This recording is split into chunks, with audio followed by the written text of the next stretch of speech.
বহুদলীয় গণতন্ত্রের প্রবক্তা জিয়াউর রহমানের ৪৪তম শাহাদাত বার্ষিকী আজ। সফল রাষ্ট্রনায়ক বেঁচে থাকলে দেশ এগিয়ে যেত বহুদূর, বলছেন সহযোদ্ধারা। জাতি ধর্ম নির্বিশেষে সকলের জন্য সমান সুযোগ সৃষ্টি করে প্রত্যেকটা রাজনৈতিক দলকে সমান গুরুত্ব দিয়ে গণতন্ত্র প্রতিষ্ঠার জন্য যে কাজ তিনি করেছেন, এটা কন্টিনিউ করলে দেশ অনেক এগিয়ে যেত। যুক্তরাষ্ট্র থেকে তুলা ও তেল আমদানি বাড়াতে চায় সরকার। জাপানের গণমাধ্যমকে প্রধান উপদেষ্টা। জনশক্তি রপ্তানি সমঝোতা স্মারক সই।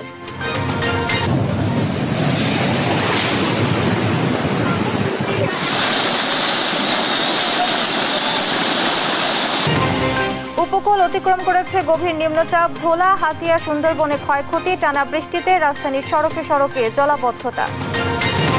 নিয়ম না মেনেই মানিকগঞ্জ পৌর শহরে নির্মিত হচ্ছে বহুতল ভবন। টাকা পেলেই অনুমতি দেন অসাধু কর্মকর্তারা। বাড়ছে ভবন ধসের ঝুঁকি। ভরা মৌসুমেও আশানুরূপ ইলিশ মিলছে না পদ্মা মেঘনায়। ক্ষতির মুখে জেলে আড়তদাররা। জুলাইয়ে পাওয়া যেতে পারে কাঙ্ক্ষিত মাছ।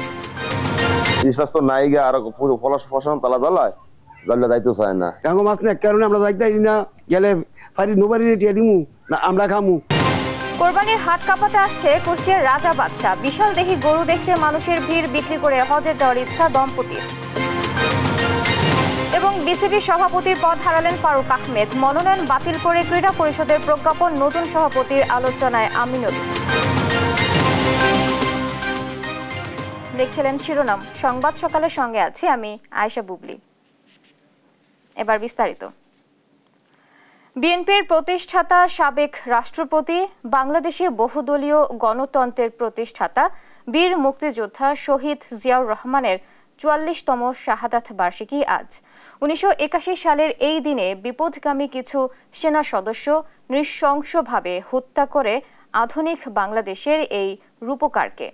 মাত্র ৪৫ বছর বয়সে অল্প সময়ে মুসলিম বিশ্বকে নেতৃত্ব দেয়া সফল এই রাষ্ট্রনায়ককে হত্যার মধ্য দিয়ে ব্যাহত হয় আধুনিক বাংলাদেশের অগ্রযাত্রা। ক্ষণজন্মা এই পুরুষ আর কিছুদিন সময় পেলে দেশ অনেক দূর এগিয়ে যেত বলে মনে করেন তার সহযোদ্ধারা। বিস্তারিত সাইফুল রিপনের প্রতিবেদন। ১৯৩৬ সালের ১৯ জানুয়ারি বগুড়ার গাবতলী উপজেলায় বাগবাড়ি গ্রামে রসায়নবিদ মনসুর আহমেদ ও জাহানারা খাতুনের ঘর আলোকিত করে জন্ম নেন জিয়াউর রহমান কমল। ৫ ভাইয়ের মধ্যে দ্বিতীয়। জিয়ার শিক্ষাজীবন শুরু হয় কলকাতার হেয়ার স্কুলে। ১৯৫২ সালে করাচি একাডেমি স্কুল থেকে ম্যাট্রিক পাশ করে ভর্তি হন ডিজে কলেজে। ১৯৫৩ সালে অফিসার হিসেবে যোগ দেন পাকিস্তান সামরিক একাডেমিতে। ১৯৭১ সালের ২৫ মার্চ পাকিস্তানি হানাদার বাহিনী তৎকালীন পূর্ব পাকিস্তানে নির্মম হত্যাযজ্ঞ শুরু করলে রাজনৈতিক নেতৃত্ব শূন্যতায় দিশেহারা হয়ে পড়ে জাতি। এমন প্রেক্ষাপটে বিদ্রোহ করে স্বাধীনতার ঘোষণা দিয়ে যুদ্ধে ঝাঁপিয়ে পড়েন জিয়াউর রহমান। জেট ফোর্সের অধিনায়কের দায়িত্ব নিয়ে যুদ্ধ পরিচালনা করেন ১ নম্বর সেক্টরে। মুক্তিযুদ্ধের বিজয়ের পর ফিরে যান স্বাধীন বাংলাদেশের সেনাবাহিনীর চাকরিতে। স্বাধীনতা পরবর্তী দেশের রাজনৈতিক নেতৃত্বের ব্যর্থতা, দুর্নীতি, অনিয়ম, দুঃশাসনে দুর্ভিক্ষ পীড়িত দেশে ৭৫-এ কু পাল্টা কুর মতো চরম অস্থিতিশীল পরিস্থিতিতে ফের দৃশ্যপটে আসেন জিয়াউর রহমান। ৭৫-এর ৭ নভেম্বর সিপাহী জনতার বিপ্লবের মধ্য দিয়ে দায়িত্ব নিয়ে শক্ত হাতে সেনাবাহিনীতে শৃঙ্খলা ফিরিয়ে আনেন তিনি। ১৯ দফা কর্মসূচি নিয়ে প্রথমে জাগদল ও পরে বাংলাদেশ জাতীয়তাবাদী দল বিএনপি গঠনের মধ্য দিয়ে শুরু করেন আধুনিক বাংলাদেশ গড়ার নতুন যাত্রা। জিয়াউর রহমানের নেয়া খাল খনন কর্মসূচির মধ্য দিয়ে দুর্ভিক্ষ পীড়িত দেশ অল্প সময়েই খাদ্য রপ্তানির সক্ষমতা অর্জন করে। শিল্প খাত বেসরকারীকরণের মধ্য দিয়ে শিল্পায়ন, ব্যবসা বাণিজ্যে ঘটান বিপ্লব। শ্রমশক্তি ও পোশাক রপ্তানির মধ্য দিয়ে অর্থনৈতিক অগ্রযাত্রায় উন্মোচন করেন নতুন দিগন্ত। দেশের আর্থসামাজিক উন্নয়নে প্রায় সব ক্ষেত্রে পদক্ষেপ নেয়ার পাশাপাশি দক্ষিণ এশিয়ার উন্নয়নে গড়ে তোলেন আঞ্চলিক সহযোগিতা সংস্থা সার্ক। কর্মসংস্থান ও বিশ্বশান্তি প্রতিষ্ঠায় জীবনের শেষ মুহূর্ত পর্যন্ত পররাষ্ট্রনীতিকে নিয়ে যান অন্য মাত্রায়। ১৯৭৭ থেকে ৮১, ৪ বছরেরও কম সময় রাষ্ট্রপতির দায়িত্বে থেকে বাংলাদেশকে এগিয়ে নেন অনেক দূর। দেশ, জাতি ও সহযোদ্ধারা আজও তার অভাব অনুভব করেন। জাতি ধর্ম নির্বিশেষে সকলের জন্য সমান সুযোগ সৃষ্টি করে প্রত্যেকটা রাজনৈতিক দলকে সমান গুরুত্ব দিয়ে গণতন্ত্র প্রতিষ্ঠার জন্য যে কাজ তিনি করেছেন, এটা কন্টিনিউ করলে দেশ অনেক এগিয়ে যেত। মুক্তিযুদ্ধ এদেশের মানুষ করেছে যেই কারণে, যে লক্ষ্য উদ্দেশ্য নিয়ে এটা জিয়াউর রহমান এটা প্রতিষ্ঠিত করছে, তখনই তার বিরুদ্ধে ষড়যন্ত্র হয়, দেশীয় এবং আন্তর্জাতিক ষড়যন্ত্রে তাকে হত্যা করে। জিয়াউর রহমানের সততার অনন্য নজির স্থাপনের মধ্য দিয়ে বাংলাদেশকে বিশ্ব দরবারে প্রতিষ্ঠার অগ্রযাত্রা হোঁচট খায় 1981 সালের 30 মে। দেশি বিদেশি ষড়যন্ত্রে চট্টগ্রাম সার্কিট হাউসে দেশের সফল রাষ্ট্রপতি জিয়াউর রহমানকে হত্যা করে একদল বিপদগামী সেনা সদস্য। সাইফুল রিপন, দেশ টিভি, ঢাকা। যুক্তরাষ্ট্র থেকে তুলা ও তেল আমদানি বাড়াতে চায় সরকার। বাংলাদেশের পণ্যের উপর আরোপিত যুক্তরাষ্ট্রের 37% শুল্কের চাপ কমাতেই মার্কিন প্রশাসনকে এমন প্রস্তাব দেয়া হয়েছে বলে জানান অন্তর্বর্তী সরকারের প্রধান উপদেষ্টা ডক্টর মোহাম্মদ ইউনূস। এছাড়া দেশ থেকে পাচার হওয়া $234 বিলিয়ন মধ্যে অন্তত $12 বিলিয়ন শনাক্ত সহ বাজেয়াপ্ত করা হয়েছে, যা উদ্ধার করে 2টি ফান্ডে জমা দেওয়া হবে। বৃহস্পতিবার জাপানে অনুষ্ঠিত 30তম নিক্কেই ফোরামের অধিবেশনের এক ফাঁকে জাপানের সংবাদ মাধ্যম নিক্কেই এশিয়াকে দেয়া সাক্ষাৎকারে এমন মন্তব্য করেন তিনি। নীরব দাসের রিপোর্ট। বৃহস্পতিবার জাপানে অনুষ্ঠিত 30তম নিক্কেই ফোরামের অধিবেশনে যোগ দেন বাংলাদেশ অন্তর্বর্তী সরকারের প্রধান উপদেষ্টা প্রফেসর ডক্টর মোহাম্মদ ইউনূস। অধিবেশনের ফাঁকে জাপানের সংবাদ মাধ্যম নিক্কেই এশিয়াকে দেয়া সাক্ষাৎকারে প্রধান উপদেষ্টা বলেন, যুক্তরাষ্ট্র থেকে আরও বেশি পরিমাণে তুলা ও তেল আমদানি করতে চায় ঢাকা। মূলত বাংলাদেশি একাধিক পণ্যের উপর আরোপিত 37% মার্কিন শুল্কের চাপ কমাতে সিদ্ধান্তটি বাস্তবায়নের কথা জানান প্রধান উপদেষ্টা। বলেন, ইতোমধ্যেই ওয়াশিংটনকে প্রস্তাব পাঠানো হয়েছে। প্রস্তাবে রাজি হলে মার্কিন পণ্য আমদানির পরিমাণ বাড়িয়ে অন্য দেশ থেকে পণ্য আমদানি কমিয়ে দেওয়া হবে। চলতি অর্থ বছরের গেল জুন থেকে এখন পর্যন্ত $6.8 বিলিয়ন মূল্যের পণ্য মার্কিন বাজারে রপ্তানি করেছে বাংলাদেশ, আর আমদানি করেছে $2.5 বিলিয়ন মূল্যের পণ্য, যার মধ্যে তুলাই ছিল $361 মিলিয়ন। এতে তুলাসহ জ্বালানি ক্ষেত্রে মধ্যপ্রাচ্যের উপর নির্ভরশীলতা কমিয়ে যুক্তরাষ্ট্র থেকে কেনা যেতে পারে বলেও মন্তব্য করেন প্রফেসর ইউনূস। ডক্টর ইউনূস আরও বলেন, সাবেক প্রধানমন্ত্রী শেখ হাসিনার আমলে বাংলাদেশ থেকে পাচার হওয়া $234 বিলিয়ন মধ্যে $11 থেকে $12 বিলিয়ন শনাক্ত সহ বাজেয়াপ্ত করা হয়েছে। এসব অর্থ উদ্ধার শেষে 2টি আলাদা ফান্ড গঠন করে শিক্ষা ও স্বাস্থ্য খাতে ব্যয়ের পরিকল্পনা রয়েছে। এছাড়া পদত্যাগ প্রসঙ্গে জানতে চাওয়া হয় প্রধান উপদেষ্টার কাছে। জবাবে নোবেল বিজয়ী প্রফেসর জানান, বাংলাদেশেও এর উত্তর দেওয়া হয়নি। এতে জাপানে বসে মন্তব্য করলে ঝামেলার সৃষ্টি হতে পারে বলে মত তার। নীরব দাস, নিউজ ডেস্ক, দেশ টিভি। গণতন্ত্রে মসৃণ উত্তরণে বাংলাদেশ অবাধ, সুষ্ঠু এবং বিশ্বাসযোগ্য নির্বাচনের জন্য প্রস্তুতি চলছে বলে জানিয়েছেন প্রধান উপদেষ্টা ডক্টর মোহাম্মদ ইউনূস। এদিকে 5 বছরে 1 লাখ প্রশিক্ষিত জনশক্তি নেয়ার বিষয়ে সমঝোতা স্মারকে সই করেছে জাপান। আর রোহিঙ্গা সংকট সমাধানে ভূমিকা রাখতে মাহাথির মোহাম্মদকে অনুরোধ জানিয়েছেন প্রধান উপদেষ্টা। জাপানের টোকিওতে নিক্কেই সম্মেলনের সাইডলাইনে নানা কর্মসূচিতে অংশ নেন ডক্টর ইউনূস। তারেক মাহমুদ সুজনের রিপোর্ট। জাপানের টোকিওতে মালয়েশিয়ার সাবেক প্রধানমন্ত্রী মাহাথির মোহাম্মদের সঙ্গে সৌজন্য সাক্ষাৎ করেন প্রধান উপদেষ্টা প্রফেসর মোহাম্মদ ইউনূস। বৃহস্পতিবার টোকিওর ইম্পেরিয়াল হোটেলে নিক্কেই ফোরামের সাইডলাইনে বাংলাদেশের আসিয়ান সদস্য হওয়া রোহিঙ্গা প্রত্যাবর্তন সহ নানা বিষয়ে কথা বলেন তারা। পরে জাইকা প্রেসিডেন্ট তানাকা আকিহিকোর সঙ্গে বৈঠক করেছেন প্রধান উপদেষ্টা। এ সময় মহেশখালী মাতারবাড়ি সমন্বিত উন্নয়ন উদ্যোগে সহযোগিতার জোরদারের আহ্বান জানান তিনি, আর সহযোগিতার আশ্বাস দিয়ে দ্রুত প্রকল্প বাস্তবায়নের তাগিদ দেন জাইকা প্রধান।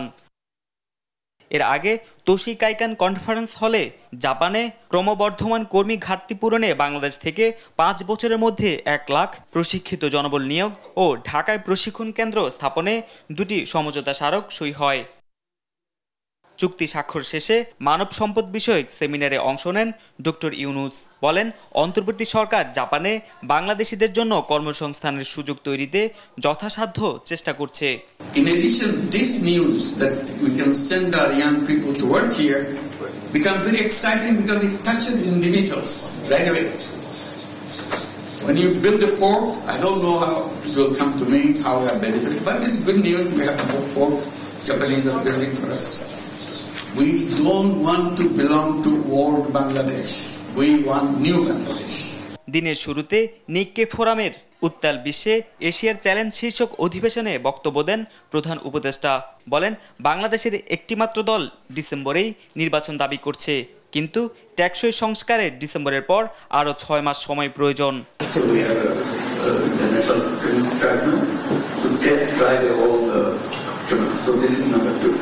Number 3 is election, finally the election.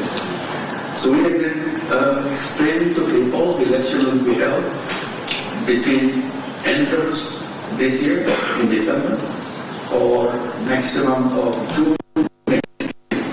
মানুষের ন্যায় বিচার নিশ্চিত এবং গণতন্ত্রে মসৃণ উত্তরণে অবাধ, সুষ্ঠু এবং অন্তর্ভুক্তিমূলক নির্বাচনের প্রস্তুতি চলছে বলেও জানান ডক্টর ইউনূস। তারেক মাহমুদ সুজন, দেশ টিভি, ঢাকা। নিম্নচাপের প্রভাবে বন্দর নগরী কক্সবাজারে সকাল থেকে ঝড়ো হাওয়ার সঙ্গে বৃষ্টিপাত অব্যাহত আছে। এদিকে সাতক্ষীরাতে ঝড়ো বাতাস না থাকলেও সকাল থেকে থেমে থেমে বৃষ্টি হচ্ছে। বিস্তারিত জানাতে সরাসরি যুক্ত হচ্ছেন সহকর্মী আব্দুর রহমান এবং শরীফুল্লাহ কায়সার সুমন। শুরুতে যাচ্ছি আব্দুর রহমানের কাছে। আব্দুর রহমান, পরিস্থিতি এখন কেমন দেখছেন জানাবেন? যেমনটি জানাচ্ছেন বুবলি, আসলে কক্সবাজারে গতকাল 3 দিন ধরে যে ঝড়ো হাওয়া বৃষ্টি সহ শুরু হয়েছে, এটার তীব্রতা গতকাল রাত থেকে বৃদ্ধি পেয়েছে বলে আমাদেরকে জানিয়েছে আবহাওয়া অফিস। এবং সমুদ্র উপকূলের যেই ইয়াটি রয়েছে সেটি যদি দেখা যায়, তীব্র বৃষ্টি এবং আবহাওয়া বাতাসের এত গতি যে এখানকার গাছপালা সহ বিভিন্ন যে কাঁচা ঘরবাড়ি সেগুলো ভেঙে পড়েছে বলে আমাদেরকে জানিয়েছে। এবং বৃষ্টিতে দাঁড়ানোর এবং বৃষ্টিতে সাথে বাতাসের গতি একসাথে দুটো হওয়ার ফলে কক্সবাজারের যেই উপকূলীয় অঞ্চল সহ যেই পরিবেশটি সেটি অত্যন্ত খুবই নাজুক পরিস্থিতি। এবং এখানকার যেই জেলা প্রশাসন সহ যারা স্থানীয় জনগণ রয়েছে তারা বলছে দুর্ভোগের কোনো শেষ নেই। এবং বিশেষ করে 3 নম্বর আবহাওয়া অফিসের 3 নম্বর সতর্ক সংকেত এখনো জারি রয়েছে। এবং লঘুচাপটি যেহেতু স্থলচাপে পরিণত হয়েছে, সেটি ঘন্টায় 40 থেকে 55 কিলোমিটার বেগে ঝড়ো হাওয়া বইছে বলে আবহাওয়া অফিস আমাদেরকে জানিয়েছে। এবং এটি আরও আগামী 8-10 ঘন্টা থাকবে বলে আমাদেরকে জানিয়েছে। এর ফলে কক্সবাজারের যে বৃষ্টি, মুষলধারে বৃষ্টি হচ্ছে, বিশেষ করে পাহাড় সহ বিভিন্ন ধরনের ঝুঁকিপূর্ণ এলাকাতে যে মানুষজন রয়েছে তারা আমাদেরকে যেটা জানিয়েছে সেটি হলো যে এখানকার যদি সরকারিভাবে এবং মানুষ যদি সচেতন না হয় তাহলে বড় ধরনের দুর্ঘটনা ঘটতে পারে বলে আমাদেরকে জানিয়েছে। এবং এইটা যে আরেকটা তথ্য জানিয়ে রাখি, সেটা হলো যে গতকালের থেকে রাত থেকে এই পর্যন্ত প্রায় 120 কিলোমিটার বৃষ্টি রেকর্ড হয়েছে বলে আমাদেরকে জানিয়েছে আবহাওয়া অফিস। এবং এটির তীব্রতা আরও যদি বৃদ্ধি পায় তাহলে জোয়ারের পানি স্বাভাবিকের চেয়ে 2-3 ফুট বাড়বে বলে আমাদেরকে জানিয়েছে। এবং উপকূলের যেই বেড়িবাঁধগুলো রয়েছে সেটু মধ্য দিয়ে পানি এলাকায় ঢুকে ওখানকার ফসলের জমি এবং সিগনিয়ার সহ বিভিন্ন ধরনের তাদের যেই চাষাবাদগুলো সেগুলো নষ্ট হবে বলে তারা আশঙ্কা করতেছেন। এবং এর ফলে কক্সবাজারের যেই পৌর শহর এখানকার যেই অবস্থা, পর্যটন এরিয়াতে নালা নর্দমাগুলো ভরাট হওয়ার ফলে এখানে অল্প বৃষ্টির যেই বন্যার পানির মতো পানি ওঠে। এবং বিভিন্ন হোটেল মোটেল সহ যারা পর্যটকরা রয়েছে তারাও এক প্রকার হোটেল বন্দি রয়েছে বলে আমাদেরকে জানিয়েছে। এবং এটা আগামী 2 দিন আরও বৃষ্টি থাকবে বলে আবহাওয়া অফিস আমাদেরকে জানিয়েছে। এখন আমরা যাব সাতক্ষীরাতে আছেন সহকর্মী সুমন সাহা। সুমন, ওখানকার কি অবস্থা আপনি আমাদেরকে জানাবেন?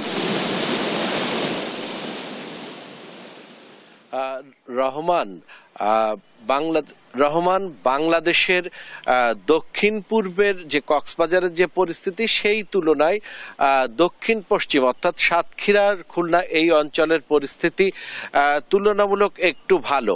তবে বলে রাখা দরকার যে এই যে গভীর নিম্নচাপ এবং এই যে চলমান বৃষ্টিতে অনেক নিম্ন অঞ্চল প্লাবিত হয়েছে, মাছের ঘের প্লাবিত হয়েছে। সাতক্ষীরার আশাশুনি উপজেলার বিশেষ করে দরগাপুরের কপোতাক্ষ নদের একটি বাঁধ রিং বাঁধ ভেঙে প্লাবিত হয়ে ঘের ভেসে গেলেও তাৎক্ষণিক স্থানীয় মানুষ এবং পানি উন্নয়ন বোর্ডের কর্তৃপক্ষের লোকজন সবাই একত্রিতভাবে সেটি সংস্কার করে ফেলার কারণে সেই পরিমাণ ক্ষয়ক্ষতির শিকার স্থানীয় মৎস্য চাষী এবং অন্যান্যদের হয়নি। তবে যেটি ঘটেছে সেটি হয়েছে আম চাষীদের এই আমের ভরা মৌসুমে অতি বৃষ্টিপাতের ফলে এখানকার আম চাষীদের কিছুটা মাথায় হাত উঠেছে। আমগুলো একেবারে গাছ থেকে ঝরে পড়ছে এবং এখানে 7 থেকে 800 কোটি টাকার যে আম ব্যবসা, সেই আম ব্যবসায় বড় ধরনের ক্ষয়ক্ষতির শিকার হবে বলে আম চাষী এবং আম ব্যবসায়ীরা জানিয়েছে। এছাড়া অন্যান্য কৃষি সম্পদে সেভাবে কোনো ক্ষয়ক্ষতি হয়নি বলে জানিয়েছে কৃষি অফিস। কাঁচা ঘর বাড়িগুলো দুর্বল হয়েছে, কিন্তু ভেঙে চুরে ক্ষয়ক্ষতির কোনো খবর আমাদের কাছে পৌঁছায়নি। একই সাথে জেলা প্রশাসনের তথ্য মতে কোনো প্রাণহানি বা হতাহতের কোনো ঘটনা সাতক্ষীরাতে ঘটেনি। তবে এই যে গভীর নিম্নচাপের ধারাবাহিকতায় এখনো যে 2 দিনের বৃষ্টিপাত রয়েছে, এই বৃষ্টিপাতটি হচ্ছে লক্ষণীয়। এই পরিস্থিতির মধ্য দিয়ে যদি জলাবদ্ধতা সৃষ্টি হয় তাহলে আসলে ফসলের ক্ষতি হবে এবং মৎস্য সম্পদের বিরাট ধরনের ক্ষতি হবে বলে মনে করছে সকলে। আর আপনাকে বলে রাখা দরকার যে এখন কিন্তু বৃষ্টিটা কমে এসেছে, এই মুহূর্তে বৃষ্টিটা কমে এসেছে। আমি দেখানোর চেষ্টা করছি। এই যে সাতক্ষীরা পৌর এলাকার প্রাণসায়ের এলাকার অধিবাসী, তারা কিন্তু একেবারে জীবনযাত্রা স্বাভাবিক হতে চলেছে। এই যে 2 দিনের বৃষ্টিপাতের পর এখন কিন্তু বৃষ্টি থেমে গিয়েছে এবং পরিস্থিতি আস্তে আস্তে স্বাভাবিক হতে চলেছে। এই ছিল সাতক্ষীরার যে এই চলমান পরিস্থিতি আবহাওয়ার তার সর্বশেষ। দর্শক, আমরা এখন ফিরিয়ে নিয়ে যাচ্ছি আপনাদেরকে স্টুডিওতে বুবলির কাছে। বুবলি। আব্দুর রহমান এবং শরীফুল্লাহ কায়সার সুমন, আপনাদের দুজনকেই ধন্যবাদ। দর্শক, আবহাওয়া পরিস্থিতি জানাচ্ছিলেন সহকর্মী আব্দুর রহমান এবং শরীফুল্লাহ কায়সার সুমন। নিম্নচাপে বৃহস্পতিবার সারাদিন ও রাতভর ঝড়ো বাতাস আর টানা বৃষ্টির পর সারা দেশে সকাল থেকে পরিস্থিতি কিছুটা শান্ত রয়েছে। তবে বঙ্গোপসাগরে সৃষ্ট লঘুচাপটি স্থলচাপে পরিণত হওয়ায় উপকূলে দমকা হাওয়াসহ ঝড়ো বৃষ্টি হচ্ছে। বাতাসের তীব্র গতির ফলে উপকূলীয় অঞ্চলে ঘরবাড়ি সহ গাছপালা উপড়ে পড়ছে। স্বাভাবিক এর চেয়ে জোয়ারের পানি 3 থেকে 4 ফুট বেশি উচ্চতায় উঠেছে। এদিকে 2 দিনের টানা বৃষ্টি ও গভীর নিম্নচাপ পরিস্থিতির পর সাতক্ষীরার জীবনযাত্রা স্বাভাবিক হতে শুরু করেছে। আশাশুনিতে মাছের ঘের প্লাবিত হলেও রিং বাঁধ দ্রুত বেঁধে ফেলার কারণে সংকোচ কেটে গেছে। সুন্দরবনের মধ্যে প্লাবিত হওয়ার পরিস্থিতি সৃষ্টি হলেও এখন তা স্বাভাবিক রয়েছে। এদিকে বরগুনায় সকালে বৃষ্টি থেমে গেলেও আকাশ মেঘাচ্ছন্ন রয়েছে। ঝড়ো বাতাসের দাপটে বৃহস্পতিবার রাত থেকে বিভিন্ন এলাকায় বিদ্যুৎ বিচ্ছিন্ন রয়েছে। অন্যদিকে রাতভর টানা বৃষ্টির পর স্বস্তি ফিরেছে বাগেরহাটে। সকাল থেকে হালকা বাতাস থাকলেও বৃষ্টি নেই। জেলার শরণখোলা, মোরেলগঞ্জ ও মোংলা উপজেলার নিম্নাঞ্চল থেকে পানি নামতে শুরু করেছে।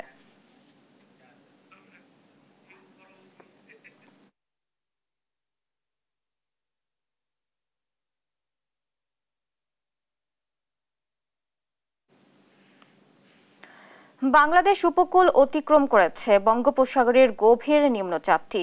বৃহস্পতিবার সন্ধ্যায় উপকূল অতিক্রম করে সাতক্ষীরা উপকূলীয় অঞ্চলে স্থল গভীর নিম্নচাপ হিসেবে অবস্থান করছে। এর প্রভাবে কক্সবাজারের মহেশখালী জোয়ারের পানিতে ডুবে 1 জনের মৃত্যু হয়েছে। কুতুবদিয়ায় লবণবাহী ট্রলার ডুবে 8 মাঝি মাল্লা নিখোঁজ রয়েছে। নৌয়াখালীর হাতিয়ার নিঝুম দ্বীপে পানিবন্দী রয়েছেন বহু মানুষ। ক্ষয়ক্ষতি হয়েছে সুন্দরবনে। সহকর্মীদের তথ্য ও ছবিতে আপনপুর রিপোর্ট। গভীর নিম্নচাপের প্রভাবে উত্তাল কক্সবাজার, বাগেরহাট, ভোলা, সাতক্ষীরা সহ 14 জেলার নদ নদী। বন্ধ রয়েছে সারা দেশের অভ্যন্তরীণ নৌ যোগাযোগ। জোয়ারে পানিতে প্লাবিত কক্সবাজারের সেন্ট মার্টিন সহ 3 উপজেলা। মহেশখালীতে জোয়ারে পানিতে ডুবে 1 জনের মৃত্যুর খবর পাওয়া গেছে। কুতুবদিয়ায় লবণবাহী ট্রলার ডুবে নিখোঁজ রয়েছেন 8 মাঝি মাল্লা। ভোলার তজুমুদ্দিনে বাঁধ ভেঙে অন্তত 10 গ্রাম প্লাবিত হয়েছে। বাগেরহাটে 2 থেকে 3 ফুট বেড়েছে নদ নদীর পানি। প্লাবিত হয়েছে সুন্দরবনের দুবলার চর, করমজল সহ বিস্তীর্ণ এলাকা। নিম্নচাপ ঘূর্ণিঝড় হাল ছোট্ট একটা, তো এর ফলভাবে কিন্তু পানি উচ্চতা অনেক বেড়ে গেছে। আমাদের সুন্দরবনে প্রায় সব জায়গায় তলায় গেছে, কিন্তু এমন পরিমাণ না যেন বন্যপ্রাণীর কোনো ক্ষতি হবে। যেমন আমার সাধারণ ধারণা, এই অমাবস্যায় যে পরিমাণ পানি হওয়ার কথা তার থেকে 70 থেকে 80 সেন্টিমিটার পানি কিন্তু বৃদ্ধি পেয়েছে। পানিতে তলিয়েছে নোয়াখালীর দ্বীপ উপজেলা নিঝুম দ্বীপ, বিচ্ছিন্ন সড়ক ও নৌ যোগাযোগ। জোয়ারের পানিতে ঘুরে বেড়াতে দেখা গেছে একটি চিত্রা হরিণকে। জানা গেছে বন বিভাগের লোকজন হরিণটির দেখাশোনা করেন। দ্বীপের নামার বাজার এলাকায় বন বিভাগের কার্যালয়ের নিচেই থাকে হরিণটি। ভারী বৃষ্টিপাতে বরিশাল নগরীর বেশিরভাগ সড়কে জলাবদ্ধতার সৃষ্টি হয়েছে। ভোগান্তিতে পড়েছেন নগরবাসী। আপন অপু, নিউজ ডেস্ক, দেশ টিভি। মানিকগঞ্জ পৌর শহরে নির্মাণ আইনের লঙ্ঘন করে একের পর এক গড়ে উঠছে বহুতল ভবন। অধিকাংশ ভবনে নেই পার্কিং ও অগ্নি নির্বাপক ব্যবস্থা। যে ভবনগুলোতে পার্কিং রাখা হয়েছে সেগুলো দোকান হিসেবে ব্যবহৃত হচ্ছে, ফলে বাড়ছে অগ্নিকাণ্ড ও ভবন ধসের ঝুঁকি। আব্দুল আলিমের পাঠানো তথ্য ও ছবিতে জানাচ্ছেন অঙ্কন চৌধুরী। মানিকগঞ্জ শহরে নিয়ম ভেঙে নির্মাণ হচ্ছে বহুতল ভবন। অধিকাংশ ভবনেই নেই সঠিক পার্কিং বা অগ্নি নির্বাপক ব্যবস্থা। কোথাও কোথাও কিছু পার্কিং রাখা হলেও সেগুলো রূপান্তর করা হচ্ছে দোকানে। এতে বাড়ছে জীবন ঝুঁকি। তবে স্থানীয়রা বলছে পৌর কর্তৃপক্ষের গাফিলতি ও নজরদারির অভাবেই তৈরি হয়েছে এমন অবস্থা। দোতলা নির্মাণের অনুমোদন সেটাকে 3 তলা 4 তলা অনেকে করছে, আর পৌর কর্তৃপক্ষ এদিকে কোনো দৃষ্টি আকর্ষণ নাই। যেভাবে বহুতল ভবনগুলি নির্মিত হচ্ছে, এই সকল ভবনের অধিকাংশই পৌর আইন এবং বিল্ডিং কোড মেনে করা হচ্ছে না। অভিযোগ রয়েছে কিছু দুর্নীতিপরায়ণ কর্মকর্তা অর্থের লোভে অতিরিক্ত তলা নির্মাণের অনুমোদন দিচ্ছেন। তাদের মতে দ্রুত ব্যবস্থা না নিলে বড় ধরনের বিপদ আসতে পারে। এই পৌরসভার যে বিল্ডিংগুলো অনুমোদন দিচ্ছে সেটার জন্য পৌরসভা আইন অনুযায়ী অনুমোদন দেওয়া হয়। পাশাপাশি এই বিষয়গুলোকে আইনের আওতায় নিয়ে আইনের মাধ্যমে সমাধান করা দরকার। তো মানিকগঞ্জেও কিন্তু রানা প্লাজার মতো ঘটনা ঘটতে পারে। এই ক্ষেত্রে পৌর কর্তৃপক্ষ সহ প্রশাসনের দৃষ্টি আকর্ষণ করব যে এই বিষয়ে যেন প্রয়োজনীয় ব্যবস্থা গ্রহণ করা হয়। এখন পর্যন্ত প্রায় 50টি বহুতল ভবনকে ঝুঁকিপূর্ণ হিসেবে চিহ্নিত করা হয়েছে। যারা নিয়ম ভেঙে ভবন নির্মাণ করেছে তাদের আইনি নোটিশ দেওয়া হয়েছে। এই বিষয়ে আইনি ব্যবস্থা প্রক্রিয়াধীন বলে জানিয়েছেন পৌর প্রশাসক। কোন কোন জায়গায় এগুলো করা হচ্ছে, পার্কিং থাকার শর্তেও তাকে দোকান ভাড়া দিয়েছে, সেগুলো আমরা লিস্ট করে ফেলেছি এবং তাদেরকে আমরা নোটিশ দিয়েছি। নোটিশ দেওয়ার পরে পরবর্তী সময় আমরা ম্যাজিস্ট্রেটে আমরা ডিসি স্যার বরাবর অলরেডি একটা পত্র দিয়েছি এবং আমরা খুব দ্রুত একটা অভিযান করব। মানিকগঞ্জে নিয়ম না মানা ভবনগুলোর প্রতিটি ইটি যেন বহন করছে সম্ভাব্য এক ভয়াবহ বিপদের বার্তা। তাই এ বিষয়ে দ্রুত আইনি প্রক্রিয়া দেখতে চান এলাকাবাসী। নিউজ ডেস্ক, দেশ টিভি। চাঁদপুরের পদ্মা মেঘনায় মিলছে না কাঙ্ক্ষিত ইলিশ। অর্থের অভাবে কষ্টে দিন কাটছে জেলেদের। গেল বছর এই সময়ে চাঁদপুর মাছঘাটে প্রতিদিন ইলিশ আসতো গড়ে প্রায় 30 থেকে 40 মন, আর এবছর আসছে গড়ে 4 থেকে 5 মন। এতে ক্ষতির মুখে পড়েছেন আড়তদাররাও। তবে জুলাইয়ের শেষ দিকে কাঙ্ক্ষিত ইলিশ ধরা পড়বে বলে আশা করছেন ইলিশ গবেষকরা। সহকর্মী শরীফ আহমেদের রিপোর্ট জানাচ্ছেন নুসরাত শোভা। চাঁদপুরের পদ্মা মেঘনায় মার্চ এপ্রিল 2 মাস বন্ধ ছিল মাছ ধরা। জাটকা সংরক্ষণ অভিযান শেষ হয়েছে 1 মাস। এখনো নদীতে গিয়ে হতাশ হয়ে ফিরছেন জেলেরা। দিনরাত নদীতে জাল ফেলেও মিলছে না কাঙ্ক্ষিত ইলিশ। অর্থের অভাবে পরিবার পরিজন নিয়ে কষ্টে দিন কাটছে জেলেদের। গেল বছর এই সময়ে চাঁদপুর মাছঘাটে প্রতিদিন ইলিশ আসতো গড়ে প্রায় 30 থেকে 40 মন, আর এবছর আসছে গড়ে 4 থেকে 5 মন, যা চাহিদার তুলনায় স্বল্প। এতে ক্ষতির মুখে পড়েছেন আড়তদাররাও। ইলিশ মাছ তো নাই গে, আর ফসল তালা তালায় জানলে যাইতে চায় না। একটা না কোনো বিষয় যেটা বাইঙ্গা কয় টাকা রুজি করবো। কাঙ্গো মাছ না কারণে আমরা যাইতে না, ফের জাল বাইতে যাইতে সুযোগ দিয়ে এই গেলে ফারি নোবারি রেটিয়া দিমু না আমরা খামু। সরবরাহ কম থাকায় ইলিশের দাম আকাশ ছোঁয়া। প্রতি কেজি ইলিশ বিক্রি হচ্ছে 3000 টাকায়। আসলে চাঁদপুর মাছঘাটে আপনার এখন বর্তমান লোকাল মাছের আমদানি খুবই কম থাকার কারণে দামটা অনেকটাই বেশি। সর্বোচ্চ আপনার মাছ আসে 4 হতে 5 মণ মাছ। আপনার আজকের বাজারে 1 কেজি ওয়েটের ইলিশ মাছ আপনার 2800 থেকে 2900 টাকা কেজি চলে। দ্বিতীয় বছর যা ছিল তার চেয়ে দ্বিতীয় বছর কম হয়েছে, গত বছর আরো কম হয়েছে, এই বছর তো সেই কমের মতো।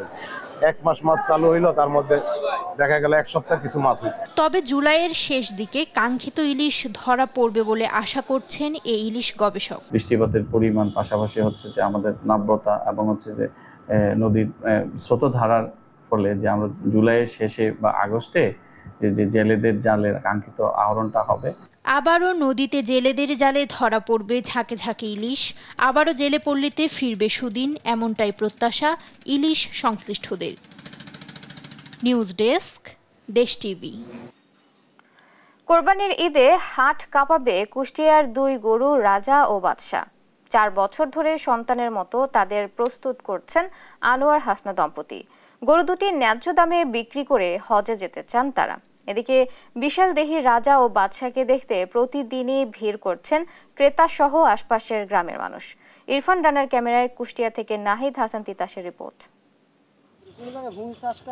কালো রঙের বিশাল দেহি এই গরু দুটির নাম রাজা ও বাদশা। ফ্রিজিয়াম জাতের এই গরু দুটির এক একটির ওজন 30 থেকে 35 মণ। নিজ খামারেই 4 বছর ধরে এই গরু দুটিকে সন্তানের মতো লালন পালন করছেন কুষ্টিয়ার তালবাড়িয়া এলাকার খামারি আনোয়ার হোসেন ও হাসনা খাতুন দম্পতি। একই দিনে একই গাভীর পেট থেকে গরু দুটি জন্ম নেওয়ায় ভালোবেসে নাম রেখেছেন রাজা ও বাদশা। এবারের কোরবানির ঈদে জেলার সেরা গরুর তালিকায় রয়েছে গরু দুটি। খামারি আনোয়ার ও হাসনা দম্পতির আশা রাজা ও বাদশাকে বিক্রি করে হজে যাবেন তারা। বাছুর দুইটাকে প্রথম হয় তখন একটু নর্মালি হয়েছিল, তো খুবই দুর্বল হয়েছিল। ওর মায়ের থেকে দুধ দোয়ায়ে নিয়ে আসে 1 মাস ধরে ওর মাকে কাছে না দিয়ে আমরা ওকে খাওয়ায়ে ঘরের ফ্যানের নিচে রেখে আমরাও যেখানে ঘুমাতাম ওরাও সেখানে ঘুমাতাম। আমার ছেলের চেয়েও আমি ওদের দুজনকে ভালোবাসেছি।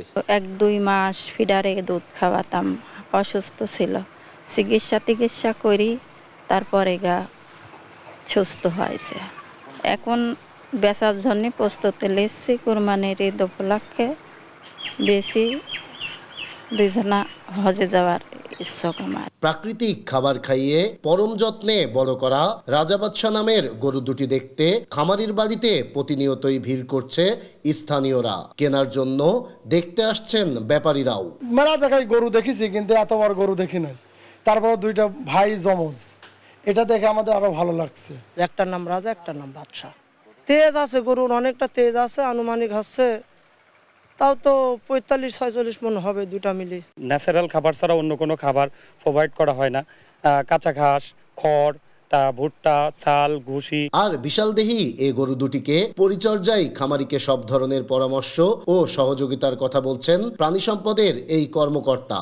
আমরা তাদেরকে তদারকি করেছি এবং সাথে সাথে আমাদের বিভাগের যে সাপোর্ট, যে লজিস্টিক সাপোর্ট, তাদেরকে সর্ব ধরনের কৃমির ওষুধ যেখানে প্রয়োজন বা আমাদের পরামর্শ সবকিছু আমরা দিয়েছি। কুষ্টিয়ার রাজা বাদশা নামের এই গরু দুটি এবারের কোরবানির ঈদের বাজারের দীর্ঘদেহী গরুর তালিকার প্রথম সারিতে থাকবে বলে মনে করছেন এলাকাবাসী। নাহিদ হাসান তিতাস, দেশ টিভি, কুষ্টিয়া।